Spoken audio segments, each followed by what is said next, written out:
প্রিয় শ্রোতারা, আজ আমি আপনাদের শোনাতে চলেছি বাংলার এক বিভীষিকাময় অধ্যায়, যেখানে একদিনের জন্য ফুরিয়ে যায় মানুষত্বের।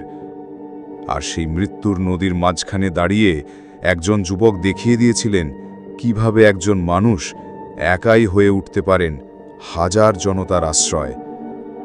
বছরটা ছিল 1946, তারিখ 16ই আগস্ট। কলকাতার আকাশে সূর্য উঠলেও আলো ছিল না, ছিল কেবল ধোঁয়া, কান্না আর রক্তের গন্ধ। মুসলিম লীগ ওই দিনটিকে ঘোষণা করেছিল ডাইরেক্ট অ্যাকশন ডে। পাকিস্তান নামক পৃথক রাষ্ট্রের দাবিতে তারা নামছিল রাস্তায়।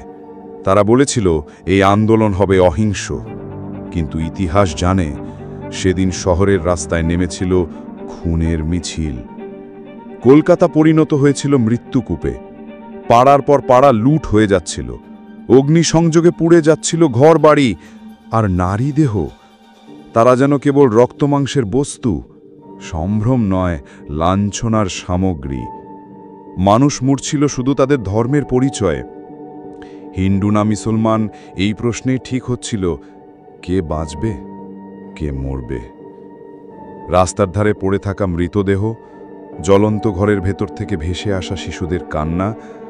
সেদিন আকাশও নিস্তব্ধ ছিল। এত রক্তপাত, এত মৃত্যু, আর প্রশাসন সে যেন চোখ বুজে বসেছিল।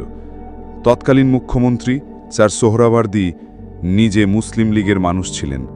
তিনি ইচ্ছাকৃতভাবেই পুলিশের বড় অংশকে ছুটি দিয়ে দিয়েছিলেন, যাতে তারাই হিংসার দিনে পথে না নামে।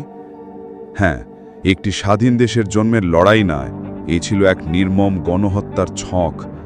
আর সেই ছকে প্রশাসন ছিল মৌন সাক্ষী। কিন্তু কথায় আছে না, আঁধার যত ঘন হয় ততই একটি প্রদীপের আলো স্পষ্ট হয়ে ওঠে। তেমনি এই অন্ধকার সময় সামনে এলেন এক যুবক, নাম গোপাল মুখার্জি। তিনি ছিলেন সাধারণ এক হিন্দু যুবক। তার হাতে ছিল না প্রশাসনিক শক্তি, ছিল না আন্তর্জাতিক সংবাদ মাধ্যম, ছিল শুধু একটা জ্বলন্ত অন্তর, যেখানে প্রতিটি কান্না, প্রতিটি নির্যাতন তাকে বিদ্ধ করছিল বর্ষার মতো। তিনি গড়ে তুলেছিলেন হিন্দু প্রতিরোধ বাহিনী। কিছু যুবককে সঙ্গে নিয়ে দাঁড়িয়ে পড়েছিলেন হিংসার বিরুদ্ধে। গোপাল ছুটে গিয়েছিলেন পুড়ে যাওয়া পাড়ায়, জীবনের ঝুঁকি নিয়ে উদ্ধার করেছিলেন নারী, শিশু, বৃদ্ধ। কত শত পরিবার যে তার কারণে বেঁচে গিয়েছিল তা আজ আর কেউ জানে না, কারণ ইতিহাস শুধু রাজনীতি মনে রাখে, মানুষত্ব নয়।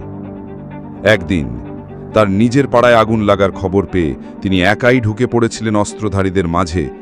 এক হাতে আগলে রেখেছিলেন এক বৃদ্ধাকে, অন্য হাতে তুলেছিলেন এক দগ্ধ শিশুকে কোলে। শেষমেশ সেনাবাহিনী নামল, দাঙ্গা থামল, আগুন নিভল। কিন্তু বেঁচে থাকা মানুষগুলোর চোখে আজও সেই আগুনের ছায়া। মা হারানো সন্তান, সম্ভ্রমহারা নারী, নিঃস্ব পরিবার, তারা আজও সেই 16ই আগস্টকে মুছে ফেলতে পারে না। আজ আমরা অনেক কিছু ভুলে গেছি, ইতিহাস পড়তে পড়তে তার গভীরতা অনুভব করি না। কিন্তু আজ যখন গোপাল মুখার্জির নামটি উচ্চারণ করি, তখন বুকের ভেতর কেমন যেন একটা ভার জমে ওঠে। আমি সব্যসাচী, আপনি দেখছিলেন দি বেঙ্গল ডায়েরি, যার প্রতিটি পাতায় বাংলার গল্প। আমরা ফিরব আবার বাংলার এক গল্প নিয়ে, যা আপনাকে ভাবাবে, কাঁদাবে এবং বুঝতে সাহায্য করবে।